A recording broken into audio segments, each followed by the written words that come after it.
Hello mga idol, please like, share and subscribe for more novel stories to uploads. Diyos ng Digmaan, JC Entertainment. Kabanata 1991 hanggang Kabanata 1100. Kabanata 1091. Pati nilang sulat Jack sabay saludo ng kamao sa palad habang humahakbang. Maupo ka. Jack ngumiti ng nakakaloko at hinintay na makaupo si Lancelot. Nakausap ko na ang tatay ko tungkol sa problema mo, dahan-dahan niyang sabi. Nagsagawa kami ng isang pagpupulong upang pag-usapan ang tungkol sa pagtataas ng ikapo para sa Marshall Resources. Jack nagpause dito saglit bago nagpatuloy, pero minsan lang namin tinaasan namin from 50% to 60%. At hindi na namin itinaas after that. Kaya naman halatang nagsabuatan ang Third Elder at ang Mistress para kunin ang Marshall Resources na binigay mo. Hindi ko akalain na kukunin nila ito para sa kanilang sarili. Bagamat matagal na niyang hinala na ito ang kaso, nabigla pa rin si Lancelot pagkatapos Jack kinumpirma ang katotohanan. Kasabay nito ang pagsiklab ng galit sa kanya. Kung gayon, ano ang nais ng guro na gawin natin? Kahuli, tinitigan ng masama ni Lancelot Jack batid niya na bagamat nakumpirma ang katiwaliang ito, hindi magiging madali ang paglutas nito. Higit pa rito, ang Panginoon ay dumaranas ng kakaibang sakit. Posibleng may iba pang gusto ang kanyang posisyon, Jack ang kasalukuyang tagapagmana. Ngunit siya ay bata pa, at hindi pa siya gaanong sanay. Mahirap kung gusto ng Third Elder na maglunsad ng kudeta ngayon. Jack ibinalik ang tingin at itinaas ang tasa sa kanyang labi, humigop ng pansamantala. Sabi niya magtagal ka muna. Ikalat ang balita tungkol dito sa iba pang mga pinuno ng mga pamilya ng sangay ng palihim, sabi niya. Ang komplikado ng sitwasyon ngayon. Naniniwala ako na gagaling ito pagkatapos ng 2 o 3 buwan. Matapos niya marinig ito, bumungad sa mga mata ni Lancelot ang pagkabigo. Gayunpaman, mabilis niyang kinalma ang sarili at pilit na ngumiti. Salamat, Young Master. Salamat at alam ni Master kung sino ang mga nagtatrabaho sa likod niya, aniya. Wala siya sa pinakamabuting kalagayan ngayon at ang ginang ay ang unang anak ng pamilya Lagorio. Ito ay tiyak na komplikado. Hindi niya naisip iyon Jack kay ngumiti sa sandaling ito. Gayunpaman, pagkatapos ng kaunti pang pag-uusap sa aking ama, napagkasunduan namin na ang bawat pamilya ng sangay gayon din ang mga kaanib na pamilya ay maaaring pumili ng 2 o 3 sa kanilang mga master youth bawat buwan upang sumali sa pagsasanay sa Pangon. Pahing pamilya. Makakatanggap sila ng parehong pagtrato gaya ng ginagawa ng mga disipulo sa pangunahing pamilya. Ano? Agad namang nagningning ang mga mata ni Lancelot nang marinig ito. Young Master, seryoso ka ba? Oo. May meeting mamaya ang tatay ko. At saka, papayagan niya akong pangasiwaan ang mga kabataang ito. Jack ngumiti. Siyempre, may iba rin. Ang mga tao mula sa pangunahing pamilya ay magiging tungkulin sa paghahanap ng pagkain at Marshall Resources sa kagubatan mula ngayon. Una, sanayin sila. Pangalawa, para matiyak na alam nila kung paano magtrabaho para sa mga bagay-bagay. Ito ay hindi ka panipaniwala. Salamat, Young Master. Tuwang-tuwa si Lancelot. Umangon siya bago bumagsak sa isang tuhod, pinagsalikop ang kanyang mga kamay bilang pasasalamat. Kung tutuusin, tiyak na makikinabang ang mga miyembro ng pamilya ng branch sa 2 hakbangin na ito. Hindi lahat ng miyembro ng pamilya ng sangay ay matitikman ng gantimpala. Ngunit kahit papaano ay magkakaroon ng pagkakataon ng mga master na kumuha ng mas maraming Marshall Resources, magkakaroon sila ng pagkakataon na maging tunay na manlalaban. At least nagkaroon sila ng pag-asa ngayon. Kabanata 1092. Yay! Umangon ka muna. Masyado kang magalang. Jack dali-daling hinayla ang isa pang lalaki. Lahat tama. Pwede ka nang umalis. Dapat lahat ay naghihintay ng balita, aniya. At matagal ka na rito. Hindi maganda kung may makakita sa atin. Lahat tama. Sasabihin ko sa lahat ang tungkol sa mabuting balita. Tuwang-tuwang deklara ni Lancelot. Tandaan mong sabihin sa kanila na ilihim ito. Huwag kang mag-alala. Maaaring hindi natin kayang harapin si Lily at ang pangatlong elder sa ngayon, ngunit sigurado akong malulutas ng tatay ko ang ganitong bagay sa isang pulong. Jack paalala sa kanya matapos mag-isip sandali. Mabilis na umalis si Lancelot, nalilito sa tuwa. Tapaanan ng isang bundok na hindi masyadong malayo sa tirahan ng pamilyang puti, ang mga pinuno at matatanda ng mga pamilyang sangay na nagkunwaring umalis ay talagang nagtitipon. Siguro kung magdadala si Lancelot ng magandang balita sa atin. Si Chad White na may ulo na may puting buhok ay hindi maiwasang mapabuntong hininga pagkatapos ng ilang sandali. Yay! Huwag kang mag-alala. Hindi siya magdadala ng masamang balita, sigurado iyon. Jack ay isang mabuting binata, ngunit opisyal na siyang sanmali sa pamilyang puti. Siya ang tagapagmana, pero sa tingin ko marami rin ang hindi gumagalang sa kanya. Maaaring handa siyang tulungan tayo, ngunit maaaring nakatali ang kanyang mga kamay. Ang isa pang nasa katanghaliang gulang na lalaki ay tumafwa. Ito ay sapat na mabuti upang maiulat niya ang aming mga hinaing sa Panginoon, sabi niya. Ngunit sa palagay ko ay wala itong silbi kahit na sabihin niya sa Master ang lahat. Tama iyan.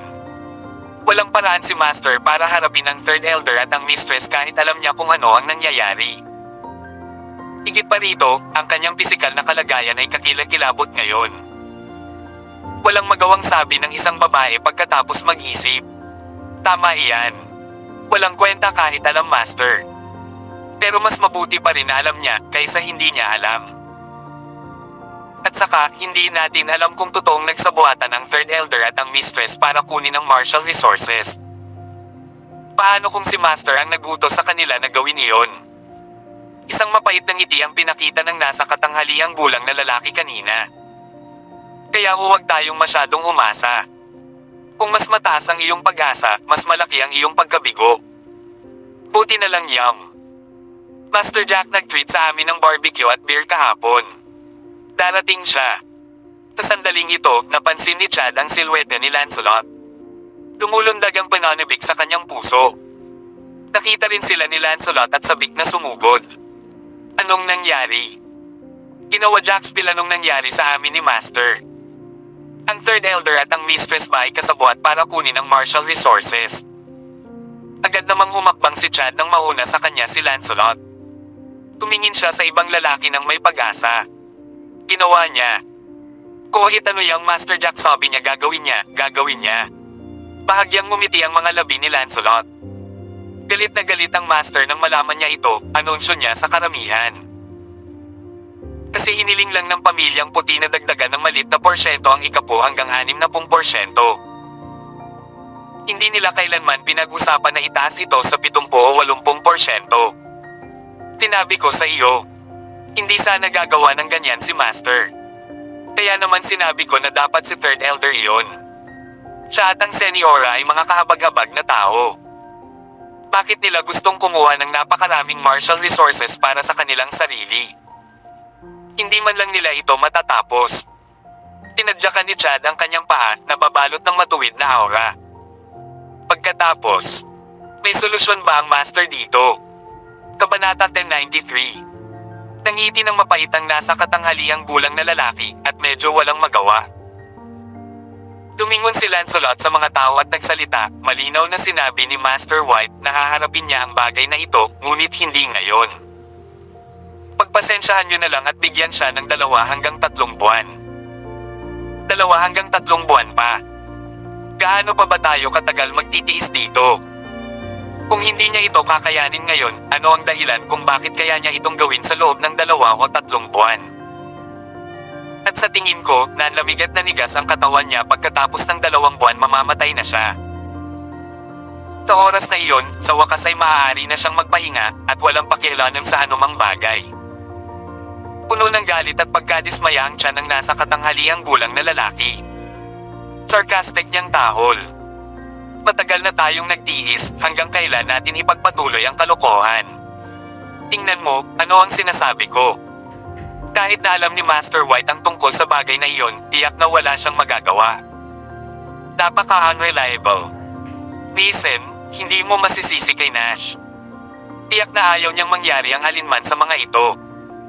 Pagkatapos Pagkatapos ng lahat, ang mga demonyo ay ang pangatlong Elder at Lily. Kailangang makahanap ng ganap na patunay at ebidensya si Master White bago niya magawa ang anuman. Bagamat dismayado si Chad kung paano hinarap ang usapin, kinampihan pa rin niya si Nash at inaliw si Mason. Tumango si Lancelot na may suportang boses, "Guys, stay calm. Alam na alam namin sa aming sarili na ang bagay na ito ay magiging napakahirap pangasiwaan. Ngunit mayroon din kaming magandang balita." Jack nakipag-usap kay Master White tungkol sa bagay na ito at naglabas ng ilang magagandang plano sa pagpapagaan para sa atin. Sa tingin ko, Jacket, ang kanyang ama ay nasa isang pulong ngayon upang higit na talakayin ang mga bagong patakaran, at malapit na itong ipatupad. Bagong patakaran. Ano pang pulisya ang maaaring magkaroon? Agad na umayos ang mood ni Mason, at sa wakas ay naalis ang mabigat na bato sa kanyang puso nang marinig ang anunsyo ni Lancelot. Ang bagong patakaran ay ang mga pamilyang sangay na ito. Pati na ang mga puwersa na nakikipagtulungan sa pamilyang puti ay maaaring pumili ng 2 o 3 natatanging batang martial artist at ipadala sila sa pangunahing pamilyang puti bawat buwan. Magsasanay sila doon at mag-e-enjoy sa parehong mga mapagkukunan at pasilidad sa pagsasanay gaya ng mga pangunahing miyembro ng pamilyang White. Higit pa rito, ang taong namamahala sa mga bagong patakarang ito ay walang iba kundi Jack. Bahagyang ngumiti si Lancelot at malinaw na nagsalita sa mga pinuno ng pamilya ng White Branch. Totoo ba yon? Magandang balita ito. Sa bagong patakarang ito, ang mga bata at mahuhusay sa ating pamilya ng sangay ay maaaring magkaroon ng mas mahusay na mga mapagkukunan at pasilidad upang mapabuti ang kanilang katayuan sa martial art. Hindi bababasa, sa ganoong paraan, ang mga talento ng mga Panginoong iyon ay hindi maililibing. Halos hindi maitago ni Chad ang kanyang tuwa nang marinig ang balita, agad na lumiwanag ang kanyang mukha at gumana ang kanyang loob. Ay, may isa pa, Jack, sinabi niya na sa hinaharap. Ihilingin niya ang mga miyembro mula sa pangunahing pamilyang puti na pumunta sa kakahuyan at kagubatan upang maghanap din ng mga mapagkukunan at materyales. Matingkad na tumawa si Lancelot. Sa ganitong paraan, ang mga tao sa mga pamilya ng sangay ay sa wakas ay mapapangat ang kanilang mga ulo habang naghahanap ng materyal sa kagubatan dahil palagi silang may namhalit ng ibang pamilya at hindi ng ahas lamaba. Kaya naman, sa ilang mga tao mula sa pangunahing pamilyang puti, bubuti ang sitwasyon, kaya nating bantayan ang isa't isa. Napakaganda. Mukhang ang mga tao ng pangunahing pamilyang puti ay sa wakas ay nagsimula ng magbigay pansin sa mga tao ng mga pamilya ng White Branch. Si Mason ay nabigla sa tuwa na lumiwanag ang kanyang mukha so isang iglap ng marinig ang plano. Kawakas, may magandang balita para sa akin na ibalik sa aking mga tao, at sa sandaling madama ng ating mga young masters na pinahahalagahan at pinahahalagahan. Makakausap ko na sila ng mapayapa ngayon. Lahat ng mga bagong plano at benepisyong ito ay sinasabi ni Young Master Jack ay ginawa para sa atin, walang nakaisip sa mga planong ito dati. Gaman din ang mood ni Lancelot. Ngayon, taos puso akong umaasa sa Young Master na iyong Jack maaring mapabuti ang kanyang katayuan sa martial art at husay sa pakikipaglaban, upang wakasan niya ang dalawang satanak na salot na iyon. Kung siya ang magiging padre de pamilya, makakabuti rin ito sa mga sangay ng pamilya. Sobrang totoo. Young Master Jack ay nag-isip sa atin at sinubukang tulungan tayo sa lahat ng paraan kahit na hindi pa niya naitatag ang sarili niyang landas sa pamilyang puti. Kung meron man sa hinaharap, paniguradong kakampihan ko siya. Inihayag ni Chad ng malakas, puno ng pananalig. Tinapik ni Mason ang kanyang dibdib at malakas na umalangaw na may kumpiyansa, tama. Simula ngayon, kay Young Master na ang buhay ko, Jack. Sa tuwing kailangan niya ng tulong, ako ang unang mag-aalok kahit anong mangyari. Sige, guys. Isa pa, mangyaring ilihim ang bagay na ito. Maaari mong ipaalam sa iyong mga tao ang tungkol sa mga bagong plano, ngunit huwag ipagkalat ito. Kung tungkol sa mga katiwalian ng Third Elder at Lily, mangyaring manahimik tungkol dito. Maaari mong sabihin sa ilang mahahalagaan. Mapagkakatiwala ang Elder ng iyong branch, ngunit huwag magsabi ng anumang salita sa iba. Magtiis na lang tayo ng kaunti pa sa kasalukuyang sitwasyon.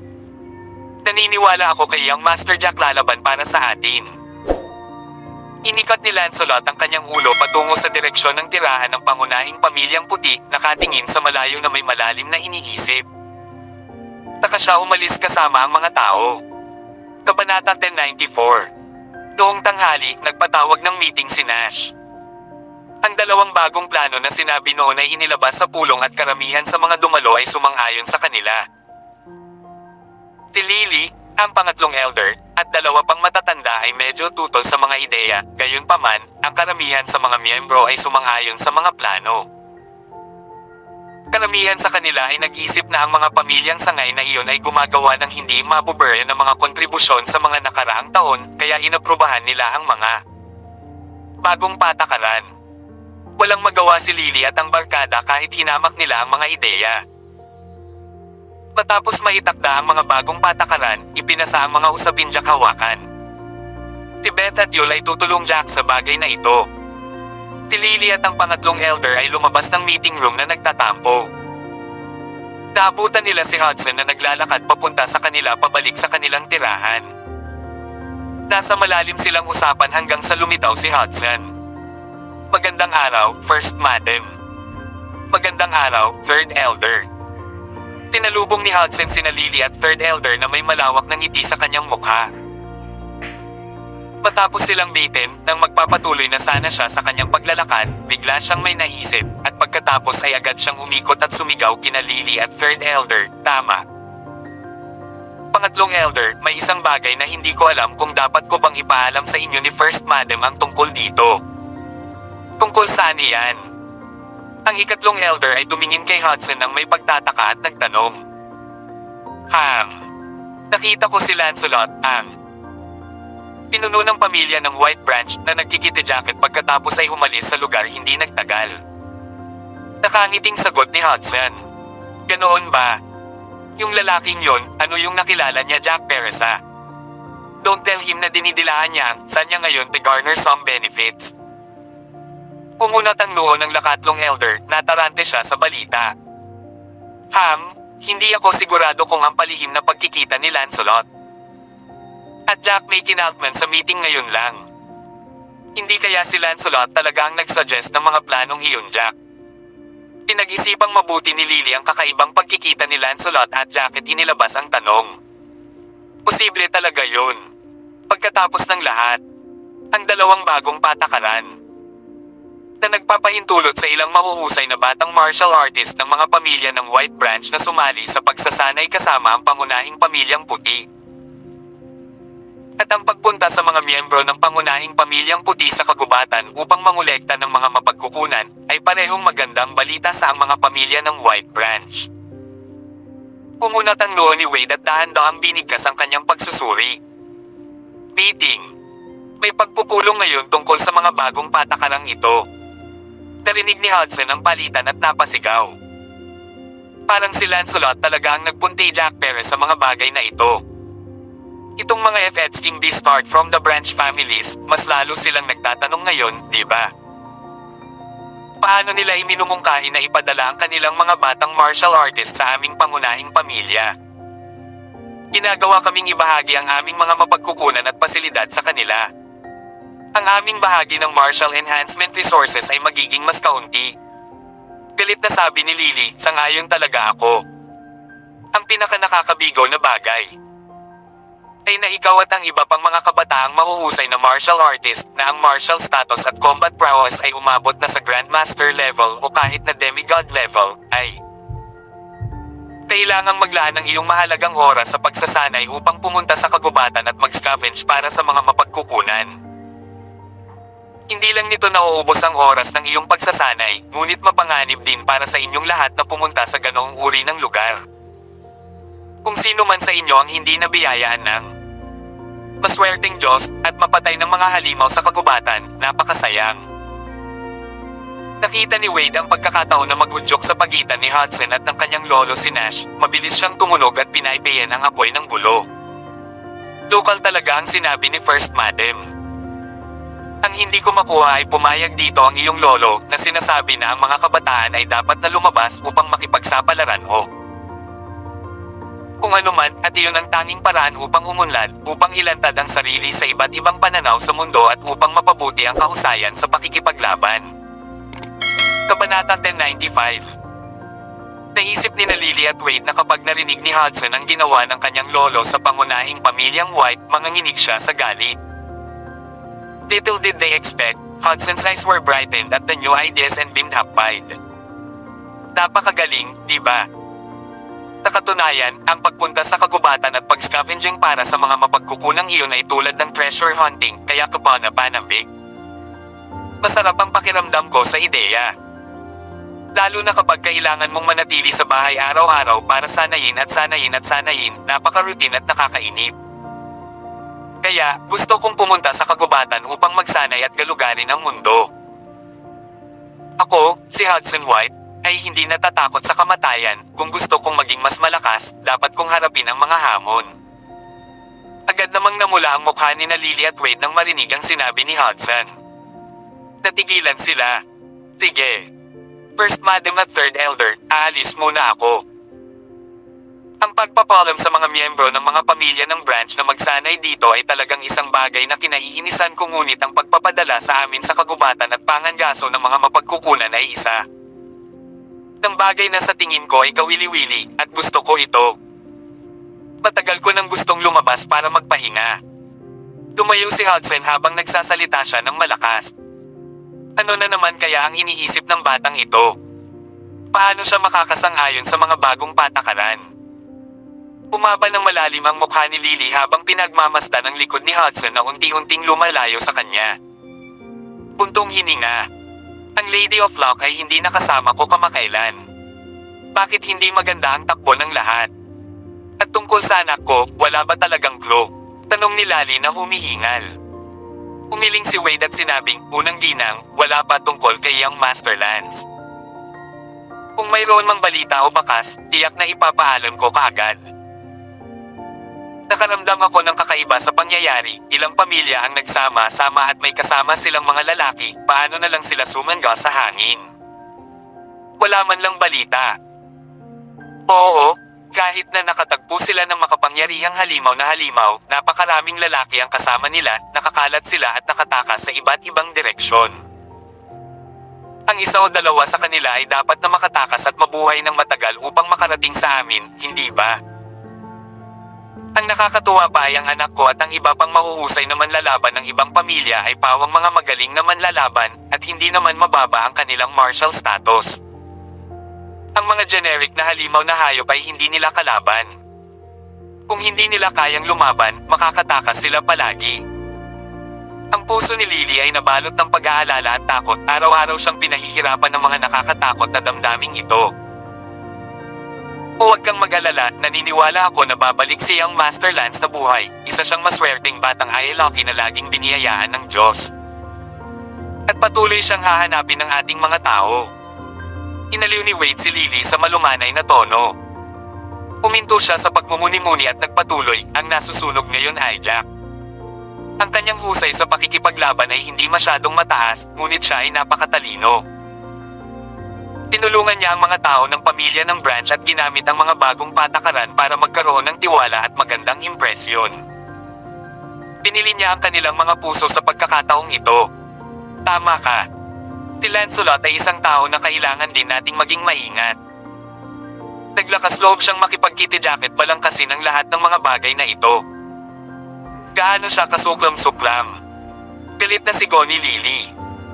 Habang nagsasalita siya, biglang may naisip si Lily at napasigaw siya ng malakas, "Oh my God! Tapos na kami, tapos na kami." Pangatlong elder, pumunta na si Lancelot Jack Perez sa mga bagong patakaran. Sa palagay mo ba ay sinabi niya Jack tungkol sa ikapo? Na nadagdagan natin ito sa 80%. Kung iyan ang kaso, Jack, sasabihin ko talaga kay Nash. Napabuntong hininga si Wade sa sinabi ni Lily. Tinaksak ng takot ang kanyang puso nang biglang nanlamig at nanlamig ang kanyang apat na paa. Kung nalantad itong mga maruruming gawa nila, nakakagulo. Pagkatapos ng iyahat, nagbulsa sila ng maraming martial enhancement resources sa lahat ng ito. Noong una, noong tumaas iamang ang porsyento sa 70, nabigitan na sila ng takot. Gayunpaman, Nang makita nilang walang gaanong ingay mula sa mga pamilya ng sangay. At pinatay ni Wade ang ilan na tutol sa pagtaas upang kumilos bilang isang epekto sa pagpigil upang bigyan ng babala ang iba, wala nang nangahas na gumawa ng anumang ingay, sila ay masunurin. Sa ganitong paraan, natikman ni Lily at ng pangatlong elder ang tamis ng kanilang maruming gawa, kaya't sila ay naging matapang at tumaas sa 80%.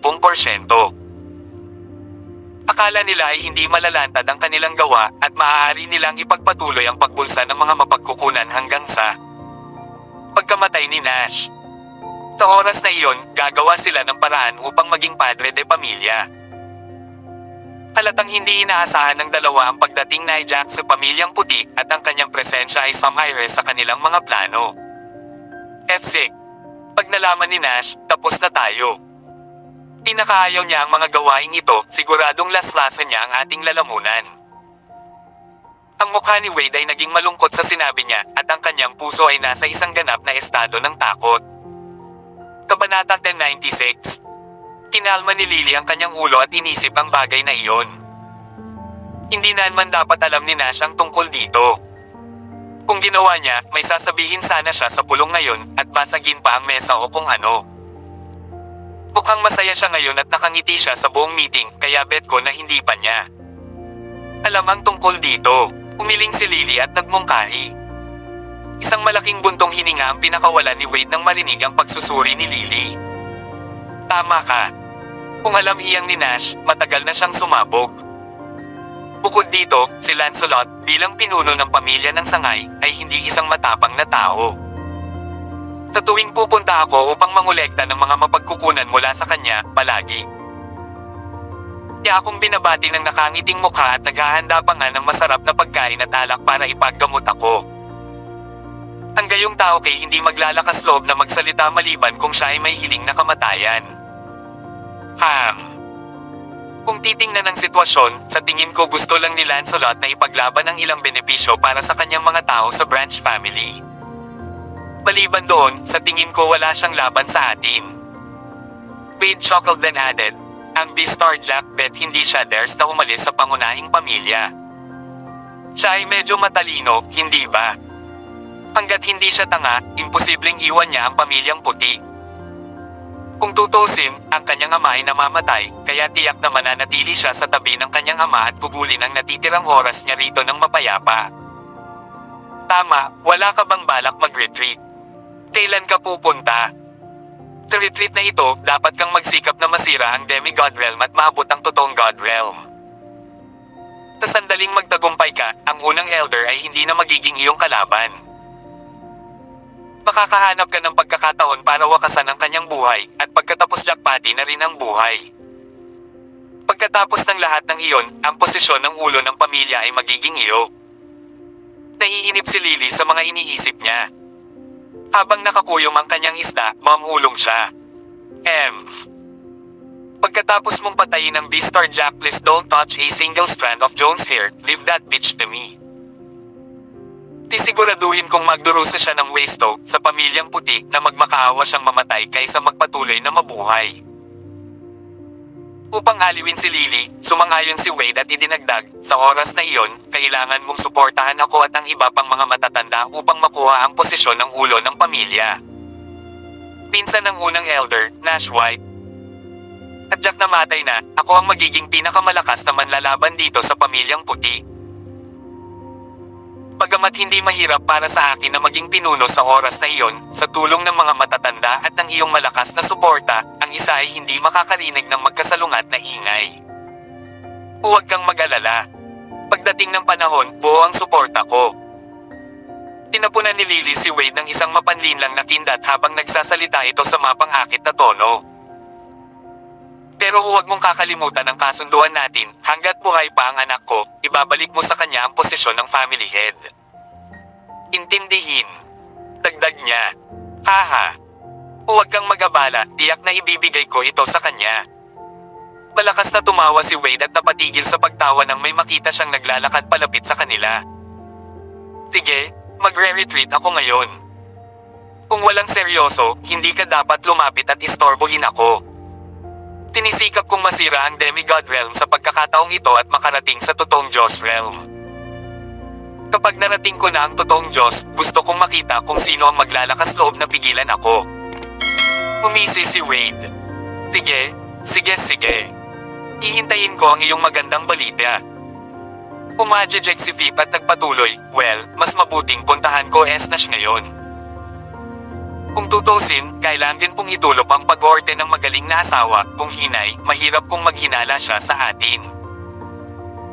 Sa ibang lugar sa pagkakataong ito, Jack nagpakulo ng isang malaking bar ice ng tubig na pampaligo na may masiglang damo sa loob nito. Ang bawat diwa ng masiglang damo ay napunta sa paliguan ng tubig. Mahal, gamitin mo itong spirited grass water para ibabad ang sarili mo, okay? Sa una, wala kang mararamdaman. Ngunit sa lalong madaling panahon ay makaramdam ka ng sakit kapag ang esensya ng masiglang tubig ng damo ay tumago sa iyong katawan sa pamamagitan ng mga pores at pagka-top 0s ay tumago sa iyong mga pa. Lalong lalakas ang sakit kapag lumipas ang oras. I'll give you a heads up para magkaroon ka ng mental preparation. Jack nagplaster ng mainit ng ngiti sa kanyang mukha at pinaalalahanan ang kagandahang nasa harapan niya na may mahinahon at malumanay na boses. Huwag kang mag-alala, titisin ko ito. Binigyan ako ni Elaine ng maraming lecture at paliwanag tungkol sa martial arts at combat technique sa mga araw na ito. At lubos kong nauunawaan na ang landas na ito ay hindi madali, ngunit hindi mo malilimutan. Ang kagalakan na makukuha mo kapag nalampasan mo ang isang antas. Ang iyong katawan ay magiging mas malakas at mas malakas. Ang ganoong uri ng purong kaguluhan at kagalakan ay isang bagay na hindi mararamdaman ng mga karaniwang tao sa buong buhay. Napakamot ng ulo si Selena. Pagkatapos ay dahan-dahan niyang hinubad ang kanyang damit, hayaan jakunan siya, at ilagay sa kahoy na bar ice na puno ng masiglang tubig ng damo. Ito ay totoo. Wala man lang naramdaman si Selena noong una. Kabanata 1097. Gayunpaman, habang lumilipas ang panahon, nagsimula siyang makaramdam ng pangangilig sa buong katawan na para bang libo-libong. Nanggamang gumagapang sa kanyang katawan at kinakagat ang kanyang sensitibong balat. Lalong lumakas ang sensasyon na hindi na lang kilig, masakit na. Nang sandali pa, may butil ng makintab na pawis sa kanyang noo na patuloy na tumutulo sa kanyang magagandang katangian. Nakakuyom ang kamao, nagngangalit ang mga ngipin, tiniis niya. Bakit may kulay itim na mantika na umaagos sa katawan ko? At mabango talaga, okay na ba ang lahat? Hindi nagtagal, natagpuan ni Selena ang kanyang mga braso na naglalabas ng itim at mamantika na likido. Ito ay kasuklam-suklam at kasuklam-suklam. Huwag kang mag-alala. Normal lang lahat. Ito ang mga dumi sa loob ng iyong katawan, pati na rin ang ilang mga lason. Pinipilit silang palabasan ng masiglang damo at kapag nakalabas na sila lahat, magaan ang pakiramdam mo. At mahirap para sa iyo na sipon o magkasakit sa hinaharap. Jack humajijek at nagpatuloy. Sa tingin mo bakit ako naghahanda ng 2 bar ice ng tubig noon? Kapag tapos ka na sa spirited grass water spa, ibabad ang iyong sarili sa kabilang bar ice at kuskusin ang iyong sarili ng maigi. Lalong lumakas ang sakit sa loob ng kanyang katawan. Napahungol si Selena sa sakit. Ang sungit mo. Bakit nandito ka pa? Tumigil ka sa pagtingin sa akin. Napapansin ni yung Jack si Mielo pa lang ay pinagmamasdan siya ng masiglang paliligo, medyo nahiya si Selena at hinalikan ng pink ang pisngi. Kailangan nandito ako para bantayan ka. Paano kung mahimatay ka sa kalagitnaan ng spa at malunod? Jack ngumiti ng mapait at saka idinagdag, I am guessing Elaine is watching over Ben right now. Kung hindi, kung sino man sa inyo ang nawalan ng malay, ikaw ay malunod sa kamatayan. Hindi. Walang nakakatakot na paraan. Sa mga susunod na panahon, mas magiging masakit pa ba ang sakit kaysa ngayon? Diyos ko, hanggang kailan ito? Nampawalang na linya ang nabuo sa pagitan ng mga kilay ni Selena habang nakikinig Jack, mukhang mas masakit pa sa inaakala niya. Huwag kang masyadong mag-alala. Ang paggamot ay gagawin sa kalahating oras. Maraming tao ang karaniwang makakayanan ng sakit sa simula ng paggamot. Pagkatapos ay darating ang rurok ng sakit at kapag natiis mo na ang rurok, dahan-dahang humupa ang sakit hanggang sa wala nang maramdaman ang iyong katawan. Pagkatapos ang katawan ay lubusang nadalisay. Ang sulok ng Jack dahan-dahang napaawang ang bibig. Pagkatapos mong hugasan at dalaskayan ang iyong katawan, ikaw ay itinuturing na isang martial artist. Ang iyong pangkalahatang iyakas at kapangyarihan ay mapapahusay. Pangkalahatan. Para sa mga taong may karaniwang talento. Pagkatapos na malinis ang kanilang katawan, tila ay magiging isang first-grade martial artist para sa mga taong may kaunting talento. Tila ay magiging isang second-grade martial artist at para sa mga taong may likas na talento, direktang maabot nila ang ikatlong baitang ng martial status. Panginoon ko, ang daming grades. Nagulat si Selena, at the same time, speechless. Sana lang hindi ako first-grade martial artist tapos itong talent ko ay masyadong average. Sigh. Gusto ko pa ring maging grandmaster balang araw. Kabanata 1098. Habang lumilipis ang panahon, mas ialong nakaramdam ng sakit si Selena. Tawakas ay hindi niya napigil ang magpakawala ng malakas na sigaw sa sakit. Tagilid, Jack hindi alam kung matatawa o maiiyak sa sigaw ng asawa sa sakit. Mahal, gusto mo bang panmasok ako at samahan kita? Jack mungkahi, nakangiti. Agad na naging rosy pink ang mukha ni Selena. Pinaril niya Jack isang nakakanmatay na titig at panunuya. Grabe ka naman. Paano ka pa nakakapagbiro sa oras na ito? Ang tubig ay puno ng itim at mamantika na dumi, nangangahas ka pa bang pumasok? Oy! Hanggat pinahihintulutan ng aking mahal na asawa, ano ang dapat ikahiya? Siyempre, papasok ako. Jack humajijik ng masama at sabay tawa at iyak ni Selena. Malapit na ang oras. Magtiis ng kaunti pa. Ang masakit na sensasyon ay magsisimulang hangupa kapag natapos na ang rurok. Malalampasan mo yan. Jack tumingin sa oras at nagpaliwanag kay Selena. Mahal, ang galing mo. Magagawa mo ito. Gagawin mo, Jack nagyaya. Manam. Iniangat ni Selena ang kanyang ulo na parang isang masunuring batang babae. Kinagat niya ang kanyang mga ngipin at ipinagpatuloy ang pagtitiis sa sakit. Kawakas, ang kanyang katawan ay ganap na nalinis. Pagkatapos ay pumasok siya sa kabilang bar aisles ng malinis na tubig at hinugasan ang kanyang katawan ng maigi. Pagkatapos ay lumabas siya at pagod na nagbihis. I'm so exhausted. Pakiramdam ko ay bumagsak ang buong katawan ko. Ngayon gusto ko na lang matulog at matulog ng maayos. Nakaramdam ng panghihina si Selena sa kanyang mga paa. Tumingin siya Jack na may mapait na ngiti. Tara na. Ihahatid na kita pabalik para magpahinga. Pagkatapos magpahinga ng lubusan, na mararamdaman mong ganap na nagbago ang iyong katawan. At pagkatapos na dalisayan ng iyong katawan, mararamdaman mo ang isang mahinang pahiwatig ng espiritualidad sa iyong katawan, ito ay parang chi energy. Ang iyong katawan ay maglalabas ng kinang ng kumpiyansa na magpapaganda sa iyo kaysa dati. Jack nakangiting binuhat niya si Selena sa kanyang malalakas na braso at humakbang patungo sa direksyon ng kanilang tirahan. Talaga. Hindi ko ine-expect na ang dami pala talagang benefit sa pag-practice ng martial arts. Hindi nakakagulat na napakaraming tao ang hindi makapaghintay na maging isa. Dapat tingin si Selena Jack sa kahihiyan. Namula ang mukha niya.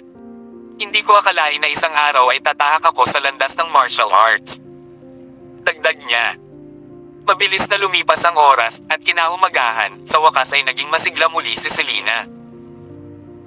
Pagkaraang bumangon siya at naglakad papunta sa looban kasama Jack si Ben at Elaine ay tuwang-tuwa na tumatalon papunta sa kanila. Sis, napakaganda nito. May magandang balita akong sasabihin sa iyo.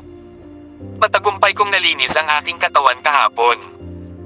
At saka, binanggit ni Elaine nang hindi naman masama ang talent ko sa martial art. Tuwang-tuwang daldal ni Ben nang makita si Selena. Nagtatalon-talon siya sa tuwa na halos hindi nakalapat ang mga paa niya sa lupa. Ganun ba? Mukha kang masaya. Tingnan ko kung gaano kahusay ang iyong talento. Bumalik si Selena na may tuyong ngiti. Sa sumunod na segundo, dinampot ni Ben ang isang batong kasing laki ng basketball at hinarap si Selena, can blast this size of stone into pieces.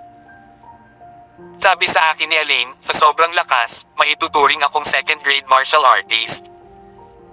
At saka, hindi naman ako masyadong malayo sa 3rd grade martial level. Ano ang ibig sabihin nito? Ibig sabihin master ako.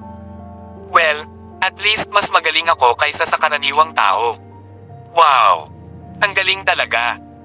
Gama ng mood ni Selena nang marinig ang mga sinabi nito. Tunay na masaya siya para kay Ben. Napakagaling. Kung alam ni na Maat pa na naging martial artist ka at may ganitong talento, ipagmamalaki ka rin nila. Ano ka naman? Sis, matagumpay mo bang nalinis? Keto, subukan mo ito.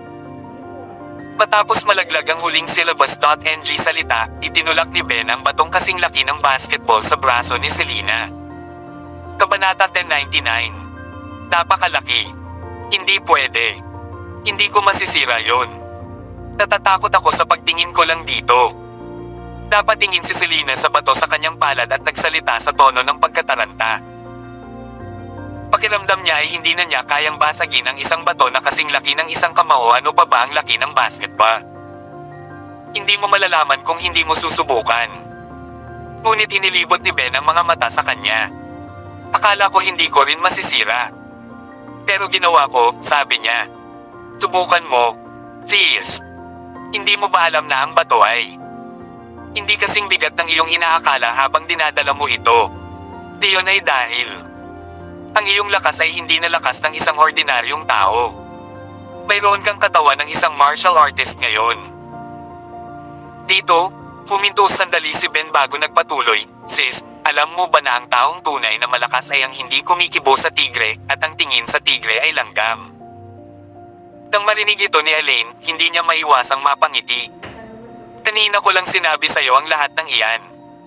Siguradong mabilis kang kunin. Yay! Inaplos ni Ben ang likod ng kanyang leeg. 4, palagi akong naniniwala sa panghabang buhay na pag-aaral.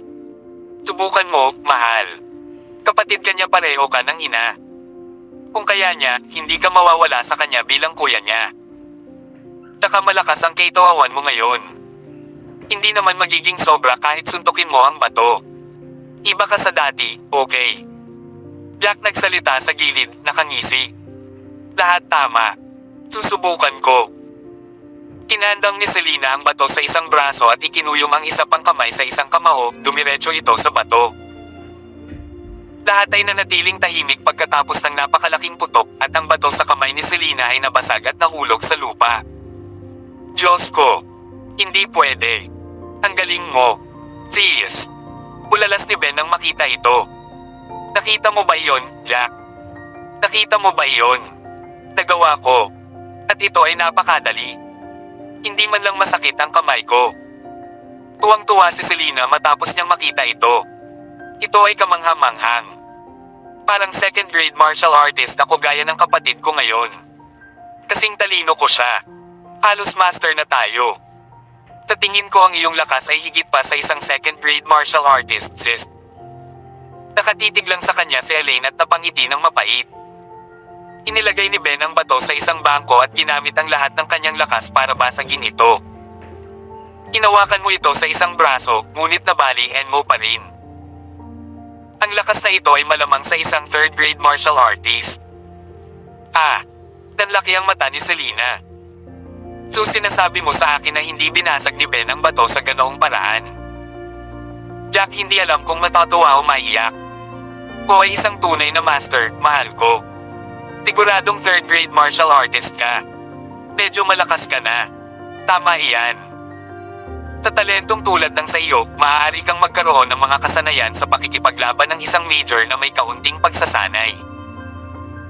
Higit pa rito, ginagarantiya ko na maaari kang maging grandmaster sa loob ng isang buwan basta't magsisikap ka. Jack nakangiting sabi pagkatapos niyang isipin iyon. Hindi pwede. Ganun ba ako kalakas? Tuwang-tuwa si Selena. Hindi niya akalain na magiging mas malakas siya kaysa sa kanyang kapatid na nagtataglay na ng napakalawak na talento. Kabanata 1100. Selena, nakikita mo ba yung bato dyan?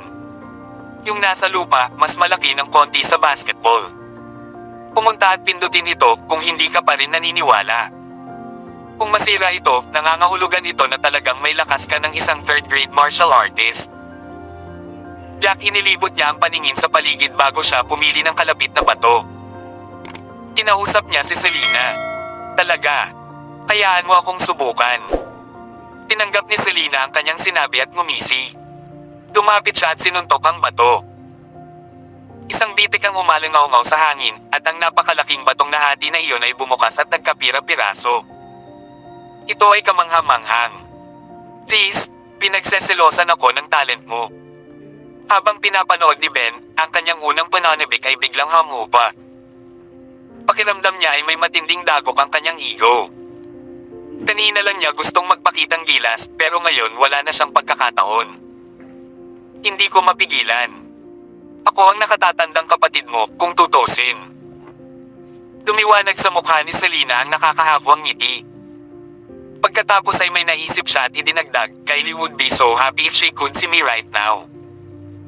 Matutuwa siyang makita ang kanyang malakas na ina. Pagkasabi niya nun, nagsalubong ang kilay niya at lumingon. Jack, lang araw na tayong hindi nagkita ni Kylie, dear, sabi niya. Namimiss ko siya. Jack, mabilis niyang nilaybot ang paningin sa paligid. Mas mabuting huwag na nating banggitin si Kylie sa mga ganitong kondisyon. Intindihin, sagot niya. Si Lily at ang third elder ay talagang walang silbi. Magulo kung gagamitin nila si Kylie laban sa atin. Kung tutuusin, ang mga taong tulad nila ay gagamit ng lahat ng uri ng taktika. Matapos marinig ito ni Selena, napabuntong hininga siya. Bakit kailangan nilang maging makapangyarihan? Kailan natin sila maaalis? Sabi niya, nag-aalala. Kung pwede lang mawala sila. Kung hindi, hindi tayo makakapagpahinga ng maayos. Huwag kang mag-alala, mahal. Gagawin ko ang aking makakaya. Jack nagalok ng isang nakakapanatag ng ngiti. Pinimagay ako ng Chi congregation pills bukas. You and Ben better stay here and practice, sabi niya. Plano namin ni Lana, Ethan na lumabas. Kailangan nating pumunta at hanapin ang mga halamang gamot sa aking ama. Pagkatapos nating makuha ang mga halamang gamot upang lumikha ng panlunas, ang pangatlong elder at Lily ay magkakaroon ng malaking problema. Hindi pwede. Kung alam ni Lily na lalabas ka, magpapadala siya ng mga tao para patayin ka. Sabi ni Elaine, na nagpapanik, think you should stay back and practice to get better first. Mas mabuti kung ganyan. Gamit ang iyong talento, young Master Jack, makakamit mo ang gitnang yugto ng pagiging tunay na Diyos sa ialong madaling panahon. Hindi niya naisip iyon Jack sasagot sa ganoong paraan, huwag kang mag-alala. Naniniwala ako sa sarili kong kakayahan. At saka, hindi alam ng third elder at ng iba pa kung gaano ako. Kalakas malamang ay wala silang ideya na nakamit ko na ang tunay na katayuan ng Diyos. Kaya hindi sila magpapadala ng malalakas na tao para patayin ako. Higit pa rito, napagtanto ko na ang aming mga kasanayan sa pakikipaglaban ay bahagyang mas malakas kaysa sa estilo ng pakikipaglaban ng pamilyang White mula sa huling kompetisyon. Talagang kakayanin ko ang aking paninindigan. Talaga. Kaya hindi ka matatakot kahit na makaharap mano si third elder. Nagningning ang mga mata ni Elaine pagkatapos niyang marinig ito. Tanong niya sa sabik na tono. Jack, tumango ang ulo niya. Hindi ako kailanman nakipagpalit sa kanya ng suntok, ngunit hindi siya magkakaroon ng madaling panahon na patayin ako. Higit pa rito, ang lakas at kakayahan ng isang tao sa pakikipaglaban ay tumataas ng husto sa pamamagitan ng pagbabagong anyo sa isang dragon. Pagkatapos niyang sabihin iyon, Jack nag-isip ng iba. Selena, binigyan ka lang nila ng walang pamagat na fighting scroll dahil nagkataon na mayroon sila nito, sabi niya kay Selena. Pagkatapos kong pag-aralan ito, napagtanto ko na ito ay isang mahirap na estilo upang makabisado, at ito ay napakalakas din. Ikaw ay magiging napaka-bliss pagkatapos mong magsanay ayon dito. Bukod pa rito, ito ay may napakagandang potensyal para makapagsanay ka hanggang sa makamit mo ang tunay na katayuan sa Diyos. Please subscribe and hit the notification bell for more novel stories. JC Entertainment.